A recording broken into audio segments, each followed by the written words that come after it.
Onana, c'est le gardien camerounais le plus ticlé. D'accord. Maintenant, démontrez-moi que André Onana n'est pas le gardien camerounais le plus ticlé. Montrez le nom d'un gardien camerounais qui est plus ticlé que lui. Lorsqu'André Onana est arrivé au stade, il y a un monsieur qui a demandé qu'on n'ouvre pas le portail. Quand André Onana n'entre pas, il a demandé il faudrait qu'il y ait l'avis du secrétaire général. Ce sont les policiers qui étaient à côté de moi qui ont ouvert le portail par force. Un mot sur votre protégé André Onana qui lui a été vainqueur de la Coupe de Turquie. Bon, c'est une reconnaissance, c'est le couronnement, n'est-ce pas, d'un travail. Et André Onana démontre aujourd'hui qu'il s'appelle Monsieur Trophée par club. Partout où il est passé, il a gagné quelque chose, même avec Manchester United. Il a gagné un trophée. Aujourd'hui, il est arrivé à Trabzonspor. Il a pu offrir ses âmes à Trabzonspor. Mais je voudrais également féliciter là un Camerounais qui démontre qu'il faut être résilient dans la vie. Être bosseur et résilient, et c'est ça qui amène au couronnement, surtout qu'ils n'ont pas été quand même loin au classement avec Trabzonspor. Ils étaient 3e, derrière les deux grosses écuries du championnat du Fenerbahçe et Galatasaray. Vous avez vu que même Besiktas c'était derrière, qui fait partie de ces grandes écuries, mais avec André Onana, ils ont pu, n'est-ce pas, s'imposer. Vous avez vu tous les matchs qu'il a joué, il a eu nous des 10. Donc c'est l'une des rares fois. Maintenant, je voudrais soulever aussi un fait. Je m'en voudrais si je ne parle pas de cela aujourd'hui. Ce que nous avons vécu au stade aujourd'hui. Lorsqu'André Onana est arrivé au stade, il y a un monsieur qui a demandé qu'on n'ouvre pas le portail. Quand André Onana n'entre pas, il a demandé il faudrait qu'il y ait l'avis du secrétaire général. Ce sont les policiers qui étaient à côté de moi qui ont ouvert le portail par force. Et il est entré. Vraiment, il faudrait qu'on évite ce genre d'attitude. Donc quand on parle du football, que tous les Camerounais, lorsqu'on se retrouve, qu'on évite souvent ce genre d'attitude. Je ne pouvais pas passer cette émission sans parler de cela parce que j'étais présent et les policiers qui étaient avec moi, c'est eux qui ont pris sur eux. Ils ont ouvert par force le portail et André Onana est entré pour venir vivre le match Ice Fortuna contre Colombe. Donc vraiment, il ne faudrait plus que ce genre de choses se produisent. Je sais qu'ils ont fait de leur propre gré, parce que là, je ne voudrais pas indexer quelqu'un. Ils l'ont fait de leur propre gré. Peut-être qu'ils ont voulu une certaine visibilité, mais il faudrait vraiment que ceux qui sont en charge du championnat essaient un peu de corriger ce genre de personnes qui se placent pour commettre ce genre de bavure. Donc pour conclure, félicitations à tous les autres Camerounais qui ont glané des trophées. En couple, là, on parlait d'Aaron Moukoudi et d'autres. C'est vrai que c'est... Voilà, maintenant, il y a quelqu'un d'autre qu'on ne médiatise pas trop, Tchemalon. Il n'est pas trop vendu au Cameroun, on ne le vend pas trop. Oh, c'est un garçon, je crois que c'est une deuxième année. Comment le vendre voilà. Si on le met titulaire chez les Lions du Cameroun avec plusieurs défenseurs qui viennent de l'Occident? Lui, il a joué tout le temps. Non, il a été titulaire pendant la CAN. Il a été titulaire pendant la CAN. Non, il faut vraiment une vraie médiatisation autour de ce garçon. Pourquoi? Parce qu'il sort de notre championnat. Vous voyez, il y a lui, il y a Thiavom. Mais Tchemalon démontre aujourd'hui qu'il est sur le trône de l'Afrique. Et je crois que c'est une deuxième année consécutive avec deux clubs différents. Vraiment, félicitations à ce jeune garçon qui est très, très promoteur. Et je pense que il a démontré qu'on peut quand même sortir du championnat camerounais et aller s'imposer, surtout au Maghreb, qui n'est pas si facile pour eux. Effectivement, Gérard, sur le point que vous avez relevé tout à l'heure, on vous a vu sous la pluie avec André Onana, les choses se sont bien passées. Ce qui compte, c'est que vous soyez entré. Il y a eu des maladresses, c'est sûr, mais les choses se sont bien passées. Et ça va. Jean-Viens Dikam, vous êtes un journaliste qui connaît l'environnement du football camerounais, puisque journaliste depuis 1994, si je ne me trompe. Oui, donc vous avez beaucoup d'expérience. Tous ces lions qui sont indomptables aujourd'hui, vous en trouvez dans le métier. Vous les avez vus naître et grandir. Donc, un mot forcément sur ceux qui ont pu gagner des lauriers lors de cette saison 2025-2026. Je vais commencer sans embâche par André Onana, qui a eu une saison pas très facile. Parce que quand vous êtes dans un environnement où ceux qui sont censés vous supporter à 100%, c'est-à-dire les vôtres, sont divisés, et que cela vous impacte sur le plan psychologique, c'est pas très évident que vous finissiez la saison comme il a fini. Donc vraiment, je lui tire un coup de chapeau pour dire André, tu es un grand homme, il faut continuer à travailler. C'est ça qui est important au-delà de tout. Parce que le sport de haut niveau a ses exigences. C'est la discipline d'abord personnelle. Et maintenant, par la suite, il faudrait que vous ayez un environnement qui vous permette de ne pas être perturbé par quoi que ce soit. Je crois que André a eu le temps de recentrer un certain nombre de choses et de se fixer sur son objectif qui était celui de faire une belle saison, hein, et revenir en état de grâce, hein, parce que j'espère qu'aujourd'hui, il faut que les uns et les autres comprennent que être gardien de but dans le milieu professionnel en Occident, c'est pas la chose la mieux partagée, c'est pas très évident. Donc lorsque quelqu'un réussit comme André, il faut l'encourager, il faut féliciter parce qu'ils ne sont pas nombreux qui arrivent à ce niveau. On peut aujourd'hui se rappeler de Thomas Nkono qui lorsqu'il est arrivé à l'Espanyol de Barcelone à l'époque, a laissé une marque. C'est-à-dire, ce dégagement, parce qu'il pouvait dégager de ses goals, ça arrive de l'autre côté, on appelait ça les arconadas. Je ne sais pas si il a connu ça, on appelait ça les arconadas. Il a marqué, et nous avons Buffon, qui aujourd'hui est devenu un très grand gardien de but parce qu'il a fait de Thomas Nkono son idole. Pour dire que, encourageons nos frères laissons les polémiques. Parce que le milieu professionnel, on ne vous donne pas les ronds, on ne vous donne pas de l'argent parce que vous êtes très beau, on vous donne de l'argent parce que vous avez du rendement. Donc à côté de lui, il faut féliciter Christophe Aou, qu'il faut le dire, lorsque nous sommes partis du côté des Praia et que les Lions ont eu ce qu'ils ont eu et que nous sommes nous-mêmes éliminés de la Coupe du Monde, j'avoue que pour un jeune joueur comme lui, il fallait qu'il... vous voyez que par la suite, il n'a même plus été appelé. Cela peut vous impacter sur le plan mental. Mais il est resté lui-même. Il a poussé. Aujourd'hui, il est champion de Russie. Les gens vont donner l'impression qu'aujourd'hui, la Russie est en marge du football mondial à cause de ce que nous connaissons. Mais tenez-vous tranquille, ça joue très dur là-bas, dans un climat qui n'est pas toujours, dans des conditions climatiques qui n'est pas toujours très facile. Il y a Brian Mbeumo. Attention, faites très attention.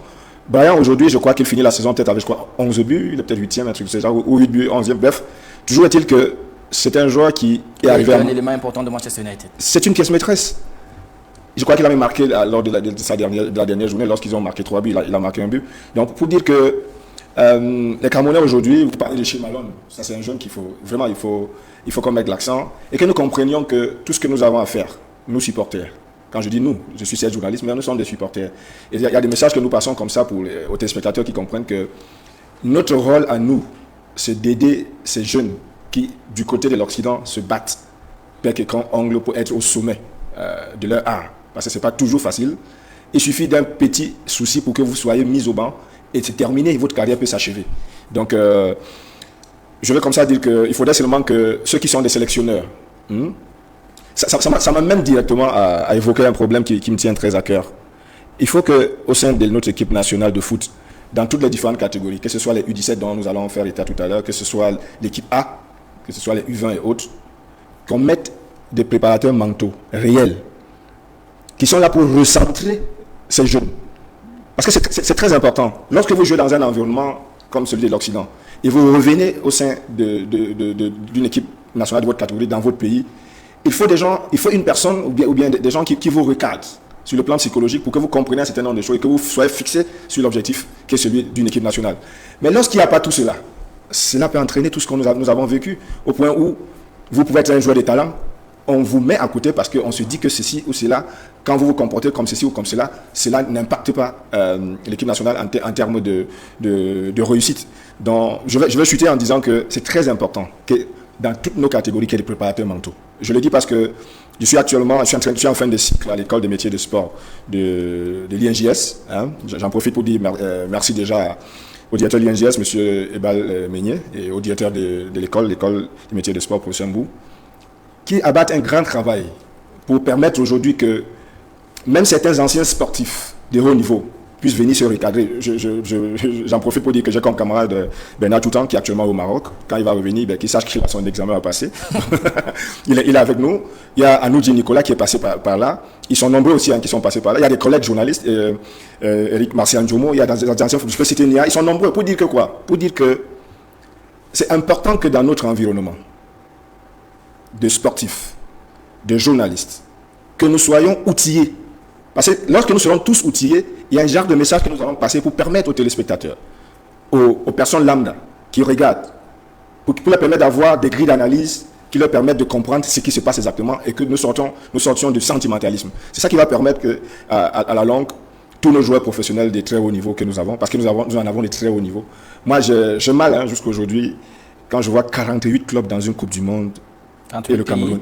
48 pays dans une Coupe du Monde et le Cameroun. Avec 10 pays africains. Avec 10 pays africains. C'est ce matin que je suivais à Radio France Internationale notre confrère sénégalais, le président de l'AIPS Afrique, qui, lorsqu'il a commencé à parler de toute l'euphorie, de comment est-ce que les équipes se sont préparées et comment on va au mondial partant de l'Afrique, il a commencé par parler du Cameroun. Parce que tu ne peux ne pas parler de Coupe du Monde en Afrique et dans le monde concernant le continent africain sans parler du Cameroun. Et on dit 48 pays, nous sommes absents.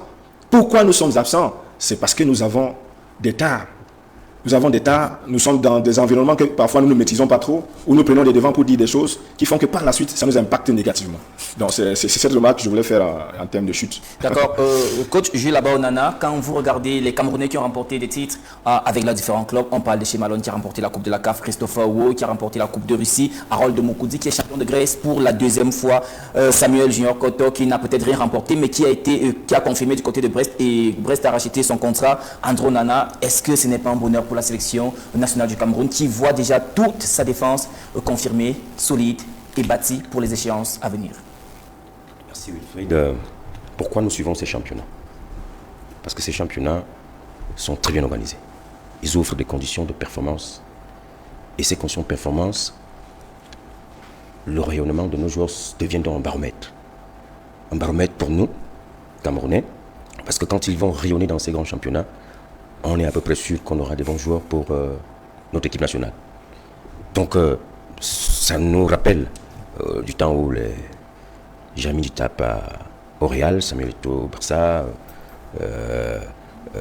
Patrick Mboma à Parme, etc., rayonnaient dans des très grands clubs européens. C'est ça que nous voulons atteindre. Mais maintenant, pour que nous arrivons, nous renouvelons ces types de joueurs. Il faut former à partir du terroir. Donc, pour moi, ce qui est important, c'est si de grands joueurs évolueront un jour dans notre championnat. Et moi, je suis foncièrement, traditionnellement africain, bantou. Et il me semble que il y a des décisions que la FIFA a prises dernièrement, que des joueurs vont dorénavant jouer pour leur pays d'origine. Donc, de plus en plus, nous devons, n'est-ce pas, avoir des championnats comme en Afrique du Sud, dignes de son nom.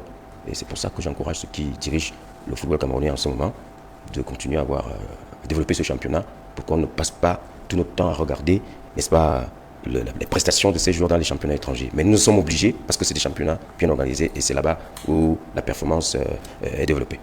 Adam Poumier, comment capitaliser ces lions indomptables qui sont sortis du lot lors de cette saison 2025-2026 pour pouvoir affronter la saison 2026-2027 en sélection nationale? Écoutez, déjà, comme vous l'avez dit, certains Camerounais sortent des différents championnats avec des lauriers. Ils auront valablement représenté déjà le Cameroun et ils se seront démarqués à l'instar de Chez Malone, parce que j'ai vu le classement des meilleurs Camerounais que vous avez édifié. Moi, je placerai en tête Chez Malone, parce que tout le monde sait d'où il sort. Il a fait une saison formidable où il a été titulaire avec les Lions indomptables du Cameroun durant la CAN, où il est sorti meilleur joueur étranger en Algérie. Et vous savez, le championnat algérien n'est pas évident. Il aura gagné un doublé avec une coupe de la CAF. Je pense que Chez Malone est l'exemple du renouveau que le football camerounais est en train de vivre. Parce que c'est un pur produit du championnat camerounais aujourd'hui qui est en train de montrer qu'au Cameroun, il y a de la valeur, il y a de la qualité. Je vais vous surprendre en vous disant que ma grosse déception cette saison, c'est André Onana. Pourquoi c'est ma déception? Parce que quand vous regardez la coupe d'André Onana, où il part de Barcelone pour Ajax, et il part de Ajax pour Inter de Milan, il joue pratiquement une finale des Champions League africaine, il signe un gros contrat pour Manchester United, et il redescend en Turquie. Pour moi, je trouve qu'il a eu une baisse de régime. À quoi est due cette baisse de régime?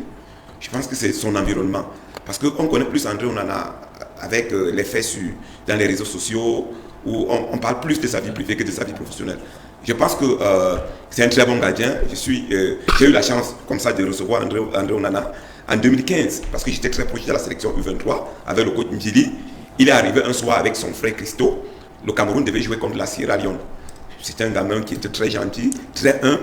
J'ai aussi eu la chance de le côtoyer à la CAN en Égypte en 2019, où j'ai passé beaucoup de temps avec lui et on discutait beaucoup. Mais aujourd'hui, je me rends compte que il y a beaucoup de choses qui ont changé et ça perturbe sa marge de progression. Parce que sur le plan talent, il n'y a pas pareil en Afrique. C'est pratiquement le meilleur gardien africain. Mais pourquoi ça coince? Pourquoi est-ce qu'il ne fait pas une carrière à la Joseph Antoine ou bien Thomas Nkono? Ça veut dire qu'il y a quand même des manquements dans son entourage. Et ça n'enlève à rien sa qualité. Pour parler de la capitalisation de nos joueurs qui réussissent, comme l'a dit le coach Jules Abaonana, le Cameroun est en train de travailler. Le Cameroun s'est mis dans une nouvelle dynamique qui, aujourd'hui, est en train de regagner ses lauriers d'antan où on avait l'habitude de sortir des grands joueurs. Chez Malone en a un exemple palpable avec le petit Avom qui est parti de Faux-Vazu pour Lorient. Je pense que les années qui viennent, avec la nouvelle politique de développement du football mise sur pied par la Fédération camerounaise de football, je pense que les choses vont aller de mieux en mieux et qu'on verra à l'habitude des Camerounais qui vont sortir du lot comme ceux qui nous représentent valablement aujourd'hui en Occident et en Afrique. Gira Ili, André Onana, parti du Cameroun, de l'Espagne, puis les Pays-Bas, Italie, Angleterre, aujourd'hui en Turquie. On se dit peut-être qu'au regard du championnat turc, qui est peut-être moins relevé que celui que la Première Ligue ou bien de la Série A, André Onana a pris l'élan pour mieux sauter. Bon, je suis un peu gêné lorsque je suis certaines personnes venir barguigner sur un plateau. On se dit qu'on n'en a pas en Turquie pour prendre l'élan pour mieux sauter. Je suis en train de parler. Il est parti en prêt. Vous voyez? Donc ça ne sert à rien de voir quelqu'un vouloir galéger. Il part en prêt. Et quand vous regardez l'âge d'Onana, c'est 30 ans. Je ne connais pas un joueur qui a 30 ans, il ne fait qu'aller dans des grands clubs. Je crois que quand on part 30 ans, on part déjà, ça veut dire qu'on tente déjà vers la retraite. Pour un gardien, vous voyez? Jeune, hein? Non, vous avez parlé, je vous ai écouté. L'écoute est un art. Vous avez, vous avez la parole. Voilà. Donc quand vous regardez, je dis tout joueur que vous allez prendre, même si c'est Buffon que vous allez m'amener ici. Je suis surpris quand on parle de carrière. Onana, c'est le gardien camerounais le plus titré. Allez, il faut parfois vérifier les statistiques avant de dire des choses. Quand on parle de carrière, aucun gardien camerounais n'a eu la carrière d'André Onana. Vous gardez la parole. Pour vous relancer. André Onana est parti en Turquie. Pendant qu'il faisait sa saison là-bas, il y a eu des grands clubs qui sont venus pour le recruter. On a parlé quelque part du Bayern, parfois. Non, maintenant je vais vous dire, qu'est-ce qui se passe. André Onana est intransférable par Manchester United. Vous voyez? Maintenant, lorsque c'est arrive, c'est à la nuit, j'ai dit la nuit, il était ici, il était en plein stage avec les Lions Indomptables. Quand il est mis, soit il va attendre parce qu'il a commencé étant blessé, soit il va attendre, soit il part en prêt. Et le prêt est à la fermeture du mercato. Peut-être les gens racontent des choses du quartier, ils ne sont pas au courant. J'ai dit c'était à la fermeture du... Oh, Galatasaray avait déjà voulu, on en est avant. Manchester a dit intransférable. Oh, il le voulait en prêt. C'est pourquoi vous voyez le gardien de Trabzonspor, ça va pas pour signer. Et maintenant, Trabzonspor a besoin, Trabzonspor vient et propose mieux.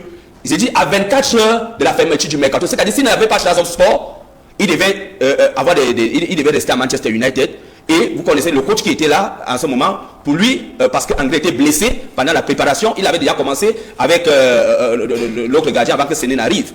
Donc c'était ça le problème. Il y avait plusieurs clubs qui voulaient André Onana. Maintenant, je ne voudrais pas faire une fixation sur André Onana particulièrement, mais lorsque vous regardez la trajectoire et la courbe du joueur, vous regardez le nom partout il est passé, c'est-à-dire Ajax Amsterdam, il a gagné les trophées, il a joué une finale d'Europa League, il a joué une demi-finale de Champions League, ils ont été éliminés face à Tottenham, il est parti à l'Inter de Milan, où il a joué la finale face à Manchester City, il a gagné la coupe, il est parti à Manchester United, il a gagné, je dis bien, le seul gardien camerounais qui a joué une finale de compétition européenne, n'est-ce pas? Et ils ont été battus, c'était, je crois, Toumi.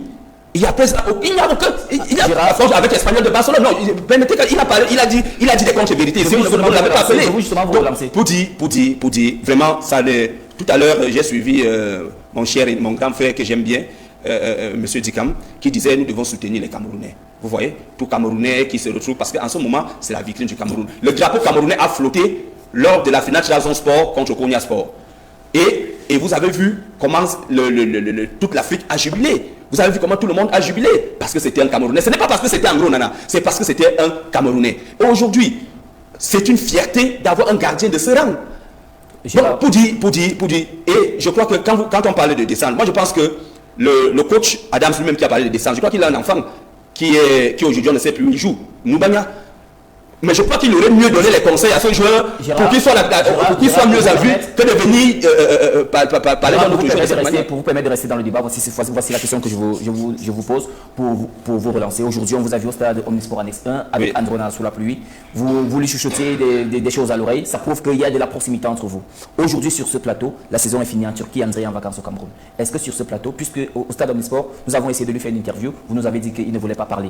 Est-ce que vous qui causez avec lui, pouvez nous dire sur ce plateau où est-ce qu'il va la saison prochaine? Peut-être ça nous permettra d'avoir une information de première main. Bon, je ne suis pas mieux placé pour le dire pour le moment. Tout le monde connaîtra où André Onana ira la saison prochaine puisqu'il y aura une nouvelle saison. Et vous allez le voir sur les nouvelles. Merci, on espérait avoir l'information. Janvier Dikam. Voilà. Je ne veux pas qu'on s'éternise sur un débat. André Onana fait une saison. Maintenant, nous avons des Lions qui ont fait de bonnes saisons par rapport à d'autres. Est-ce que, sinon, comment faire pour capitaliser ces joueurs qui sortent du lot en Occident? Je vais prendre quelques secondes sur André et dire à Ile que André est le gardien de but camerounais le plus titré, c'est faire insulte à Thomas Nkono, à Joseph-Antoine Bell. Moi je dis, c'est pas à ce niveau qu'il faille faire des comparaisons. il faut qu'on ait un peu de respect pour un certain nombre de choses. Maintenant, à côté de ça, oui, André n'a jamais eu de Champions League. Je suis désolé. Mais vous connaissez un gardien qui en a eu au Cameroun? Écoutez, non, il n'a jamais eu de Champions League. Il n'a pas eu de CAN. Il a eu ses occasions de CAN, il est passé à côté. En Égypte, il est passé à côté. André, on en a eu l'occasion en 2017, quand Hugo Bross arrive. Ils ont dit qu'il ne joue pas avec les Lions indomptables. Pour moi, c'est un sacrilège. Et c'est ça qui les poursuit jusqu'à aujourd'hui. Choupo-Moting et autres. On ne blague pas avec le vert ou jaune. Quand on vous appelle, vous jouez, monsieur. Et ça lève encore. Je vais vous dire une chose. Le gardien le plus titré. Je vais vous dire une chose. Je suis en train d'avancer, je vais revenir sur sa question. Je vais vous dire une chose.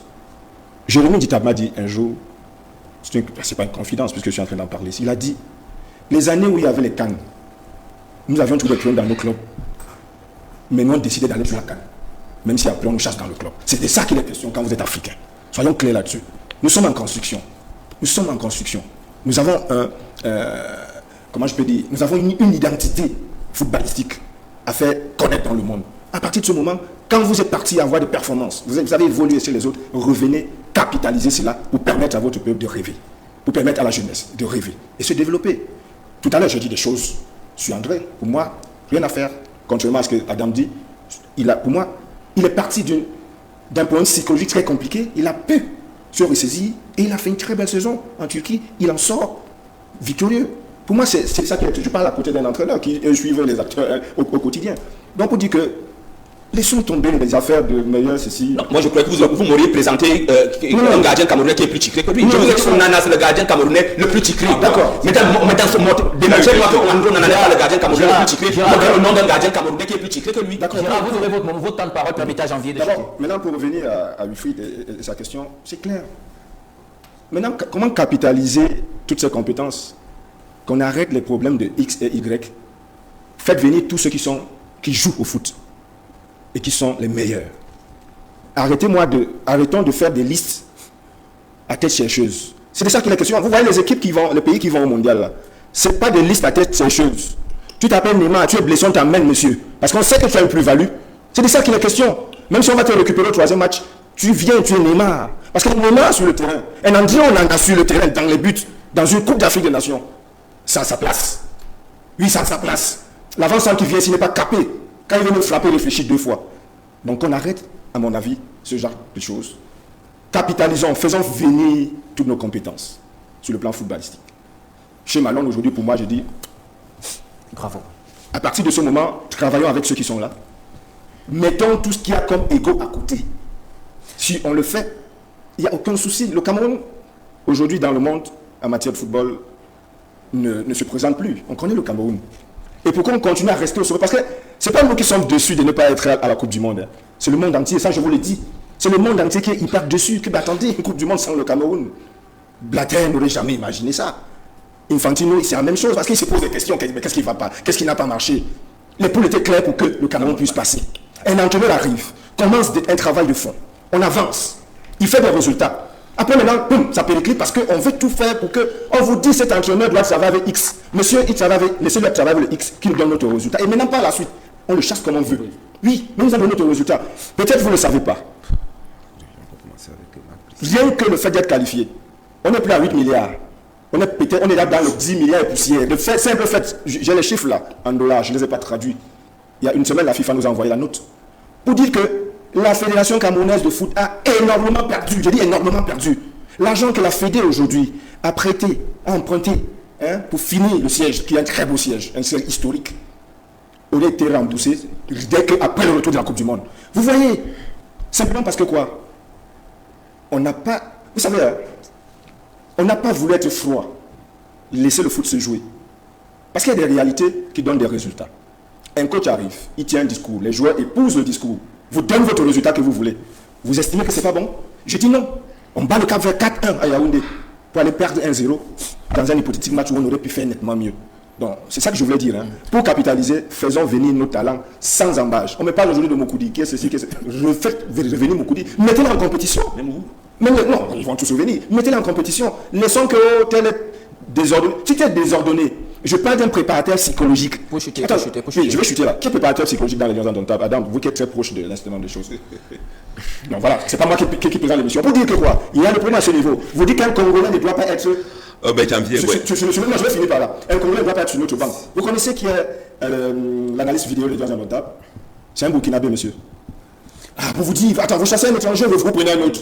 Soyons un peu posés, allons vers l'essentiel, laissons les sentiments, travaillons avec la compétence. Merci. Jules Abaonana, vous qui êtes entraîneur de football, vous avez l'étoffe d'un sélectionneur.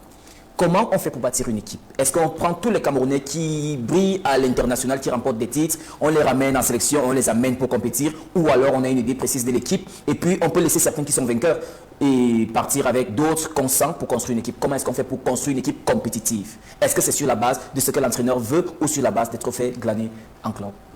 Permettez-moi en 30 secondes de parler de palmarès. Il y a le mot palmarès est sorti quelque part. Je crois que c'est Gérard qui l'a le plus prononcé. Et dans 5 ans, cela fera 50 ans qu'une équipe camerounaise n'a plus gagné une coupe africaine. C'était en 1981 avec Union de Douala contre les Nigérians de Stationery Store. Alors, quand on parle du Cameroun, avant les Lions, on ne va jamais plus effacer les trophées du Canon avec Nkono, les trophées d'Union avec Bell. Donc, il me semble que ne restons pas figés sur les palmarès Made in Europa ou America. Il y a des joueurs qui ont performé à un moment ici en Afrique, quand le Cameroun était encore très brillant en club. Maintenant, comment monter une équipe? Écoutez, le premier critère, c'est les performances des joueurs que nous regardons tous les dimanches à la télé ou au stade Omnisport ou au stade, n'est-ce pas, de Bafang. Donc, ce sont les performances. Maintenant, après ces performances, on tient compte. Et bien évidemment, malgré ce que Dikama dit, il faut tenir en compte aussi l'attitude comportementale. Parce qu'une équipe, c'est un vestiaire, c'est une dynamique. Et s'il y a un joueur ou 2 joueurs ou 3 joueurs qui ne vont plus dans le sens de faire de leur équipe un groupe soudé autour de l'entraîneur, ça devient un problème. Donc, si les problèmes de vestiaire traversent, ça devient un problème. Donc, on tient compte, n'est-ce pas, de cette harmonie au vestiaire. Je n'ai pas dit qu'on prend les sains. Il y a des joueurs extrêmement difficiles à manager. On fait avec parfois, mais le joueur met aussi un peu d'eau dans son verre de vin. Donc, vous voyez donc que pour monter une équipe, il faut tenir compte des performances, de la discipline, des adversaires même que nous allons rencontrer. Parce qu'on a des statistiques de ces entraîneurs, on se dit Wilfried est plus à l'aise en situation de poursuite. C'est-à-dire quand l'adversaire fait ce qu'on appelle la contre-attaque, n'est-ce pas, ou le ballon dans le dos, et il va vite. Par contre, nous allons rencontrer des adversaires qui vont vraiment vite. Alors, Poumier ne peut pas être priorisé à Wilfried parce que ça, c'est des paramètres athlétiques, de vitesse, d'endurance, etc. Donc, il y a tous ces paramètres-là qui entrent en jeu pour monter une équipe. Mais le leitmotiv est d'avoir un vestiaire sain. Et une fois qu'il y a 1, 2 ou 3 joueurs qui ne peuvent plus rendre le vestiaire sain, ce n'est plus... les performances de ces joueurs-là peuvent être mises en veilleuse parce qu'il y a un problème, n'est-ce pas, de vie commune. Voilà. Merci. Le dernier reportage de cette première partie de l'émission.